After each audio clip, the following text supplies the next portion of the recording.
ആ കൊച്ചുപാപ്പാ. ആ പപ്പിയാൻ്റെയോ? എന്തൊരു വിശേഷം? കൊച്ചുപാപ്പാ, നമ്മുടെ ആശാവർക്കറെ കണ്ടായിരുന്ന? ഏത് ആശാവർക്കറാ? ആ റസിയ, കൊച്ചുപാപ്പന്റെ അയൽവാസിയല്ലേ? അയ്യോ, റസിയ പനിയായിട്ട് ആശുപത്രി കിടക്കാൻ തുടങ്ങിയിട്ട് ഇപ്പം 3 ദിവസമായല്ലോ. നന്നായി. ഇതെന്താ ഇങ്ങനെയൊക്കെ പറയണേ?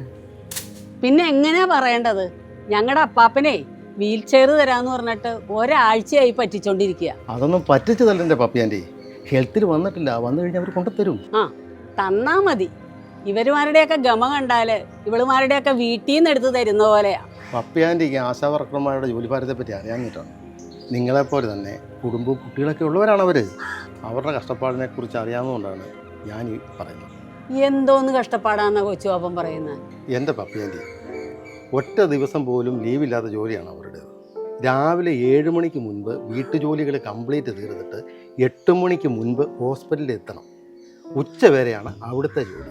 അതിനുശേഷം ആരോഗ്യവകുപ്പിൻ്റെ ശൈലി 20യുടെ സർവേയുടെ ഭാഗമായിട്ട് എല്ലാ വീടുകളിലും കയറിയിട്ട് 62 ചോദ്യങ്ങൾക്ക് ഉത്തരം രേഖപ്പെടുത്തണം. പിന്നെ ഓരോ വീടുകളിലും ചെന്നിട്ട് കുട്ടികളുടെ ഉള്ള പോഷകാഹാരങ്ങളും കുത്തിവയ്പ്പും ഉറപ്പുവരുത്തണം. പിന്നെ വീടാന്തരം കയറി ഇറങ്ങി കുട്ടികളുടെയും മുതിർന്നവരുടെയും കിടപ്പ് രോഗികളുടെയും പരിചരണത്തിനുള്ള കാര്യങ്ങൾ കറക്റ്റായിട്ട് ചെയ്യണം. പിന്നെ ഞായറാഴ്ചകളിൽ വീടാന്തരം കയറി ഇറങ്ങിയിട്ട് കൊതുക് പെരുകുന്നുണ്ടോ, വെള്ളം കെട്ടിക്കിടക്കുന്നുണ്ടോ എന്നൊക്കെ ഉറപ്പുവരുത്തണം. അത് കഴിഞ്ഞ് വീട്ടിലെത്തിയാലോ പൊതുജനങ്ങളുടെയും ഉദ്യോഗസ്ഥന്മാരുടെയും ഫോൺ വിളികൾക്ക് മറുപടി കൊടുക്കണം. ഇപ്പം മനസ്സിലായോ പാപ്പിയാൻ്റെക്ക് അവരുടെ ബുദ്ധിമുട്ടുകളൊക്കെ? സോറി കൊച്ചുപാപ്പ, ആശാവർക്കർമാരുടെ ജോലിയുടെ ബുദ്ധിമുട്ട് എനിക്കിപ്പം മനസ്സിലായി. ശരിക്കും പറഞ്ഞാല് അവരൊരു സേവനമാണ് ചെയ്യുന്നത്, അല്ലയോ? അതാണ് ശരി. കേരളത്തിലെ ആശാവർക്കർമാർ വർക്ക് തുടങ്ങിയിട്ട് 18 വർഷത്തോളമായി. ഏകദേശം എനിക്ക് തോന്നുന്നു 26,000 ആശാവർക്കർമാർ കേരളത്തിലുണ്ടെന്നുള്ളതാണ് കണക്ക്. രാവിലെ 7 മണി മുതൽ വൈകിട്ട് 8 മണി വരെ ജോലി ചെയ്യുന്ന ഇവർക്ക് യാത്രാക്കൂലി പോലും കിട്ടുന്നില്ല. അവർക്കൊരു മാസം കിട്ടുന്നത് എത്രയാണ്? 7,000 രൂപ. ഇവരുടെ ജോലി ഭാരം കൂടാൻ കാരണം എന്താ കൊച്ചുപാപ്പ? 250 വീടുകളിലായിട്ട് 1,500 പേരുടെ ചുമതലകളായിരുന്നു ആദ്യം കൊടുത്തിരുന്നത്. അത് കഴിഞ്ഞ് ഒരു വാർഡിന് ഒരു ആശാവർക്കർ എന്നുള്ള രീതിയാക്കി കഴിഞ്ഞപ്പോൾ തന്നെ ജോലി ഭാരം ഇരട്ടിയായി.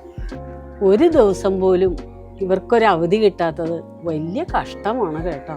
ഉറങ്ങുമ്പോൾ പോലും ഡയറിയും ഫോണും അടുത്ത് വെക്കണമെന്നാണ് നിർദ്ദേശമെങ്കിലും 1 രൂപ പോലും ഫോൺ ചാർജ് ചെയ്യാൻ വേണ്ടി കൊടുക്കുന്നില്ല.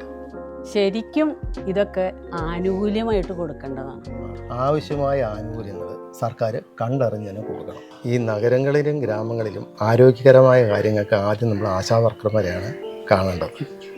തൊഴിലിനുമപ്പുറം ഇതൊരു ആത്മസമർപ്പണമാണെന്ന് അറിയുക. നിർമ്മലവും സൗമ്യമായ അവരുടെ മനസ്സാണ് കാണേണ്ടത്. ഓരോ ആശാവർക്കർമാരെയും നമ്മൾ സ്നേഹത്തോടും ബഹുമാനത്തോടും കൂടി സ്വീകരിക്കുക.